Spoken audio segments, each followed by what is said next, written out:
का नहीं है, इस देश के हम निवासी। वो इम्प्रेशन है आज वैज्ञानिक जो है उसके डीएनए का टेस्ट हुआ, एक भी ब्राह्मण इस देश का नहीं है, उसका डीएनए जब टेस्ट हुआ है तो ये यूरेशियन उनका है, तो बसा है रशियन उनका ये जो है, यहाँ से आकर के हम लोग पर आपस में जुटा करके लड़ा झगड़ा करके आप ये शासन सत्ता करने का काम कर रहा है और हम लोग कराने का काम कर रहे हैं। इसलिए जैसे वहां से उसको भगाया गया, इसके आतंक से उसी तरह यहाँ से हम लोगों को यहाँ से उसको भगाना होगा। यहाँ महागठबंधन में भी होड़ मचा हुआ है कि विवादित बयान हम कौन दे। इन लोगों को अब कोई पूछता नहीं है, पूरा जमीन खिसक गया है, कलेजा फट रहा है। लगता है कि आने वाले दिन में सरकार चली जाएगी तो अनाप शनाप जाति से जाति को तोड़ने का, लड़ाने का ये सब प्रयास चल रहा है। और मुझे लगता है कि उसका मानसिक स्थिति ठीक नहीं है, मानसिक स्थिति बिगड़ गई है, इसलिए अनाप शनाप बयान दे रहे हैं। ब्राह्मण सब जानते हैं कि ब्राह्मण सबसे उच्च जाति के स्थान पर लोग मानते हैं देश में, संस्कार देने का काम करते हैं, पूजा पाठ कराते हैं। हम लोग उनकी एक तरह से भगवान के दूसरे रूप में ब्राह्मण को लोग पंडित को मानते हैं, पूजा करते हैं, और ऐसे में उन पर आरोप लगाना, किसी तरह का बात करना, ये काफ़ी दुखद है। और मुझे लगता है कि वही मानसिक स्थिति बिगड़ी हुई है, जनाधार खिसक रहा है, इसलिए अनाप शनाप बयान दे रहे हैं। अधूरा ज्ञान किसी को भी नहीं बांटना चाहिए। हमारी पार्टी, हमारे नेता डिप्टी सीएम श्री तेजस्वी यादव जी ने कई मौक़ों पर कहा है कि हम सभी जात, सभी धर्म का सम्मान करते हैं। यही उनकी यूएसपी है।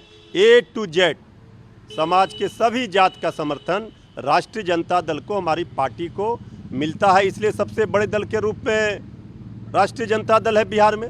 अब कोई अगर कुछ भी व्यक्तिगत बयान दे रहा है और द्वेष फैला रहा है तो ये उचित नहीं है, ये पार्टी का लाइन नहीं है।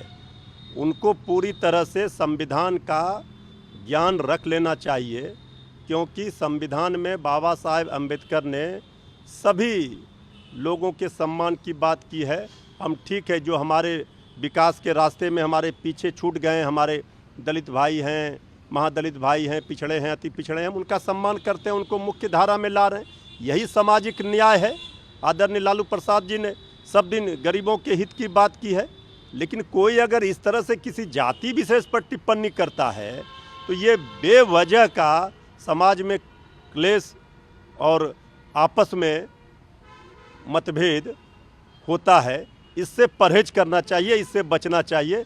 अब हम सब जात का हमारे पार्टी, हमारे नेता सम्मान करते हैं। देखिए, राष्ट्रीय जनता दल एक ऐसा राजनीतिक संगठन है जो कि समाज को तोड़ो, देश को तोड़ो, फूट डालो और शासन करो की नीति पे चलता है। राष्ट्रीय जनता दल के लालू प्रसाद यादव जी ने क्या कहा था? भूरा बाल साफ करो।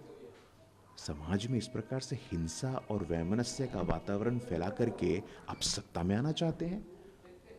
जब प्रधानमंत्री मोदी जी कहते हैं सबका साथ, सबका विकास, सबका विश्वास और सबका प्रयास, लोकतंत्र ऐसे चलता है, सबको साथ लेकर के चला जाता है। राष्ट्रीय जनता दल एक ही पार्टी, एक ही परिवार, उस परिवार के आगे आप देखने को तैयार नहीं है। उप मुख्यमंत्री कौन होगा? तो तेजस्वी यादव होंगे। स्वास्थ्य मंत्री कौन होगा? तो तेज प्रताप यादव होंगे। सांसद कौन बनेगा? तो मीसा भारती बनेंगी। एक परिवार के आगे जो लोग जाने को तैयार नहीं हैं, अपने सत्ता के लालच में, सत्ता के लोभ में, सत्ता के मोह में जो चूर चूर हो गए हैं, अहंकार से भरे हुए हैं, ये निश्चित रूप से ऐसे लोगों के बोल हो सकते हैं।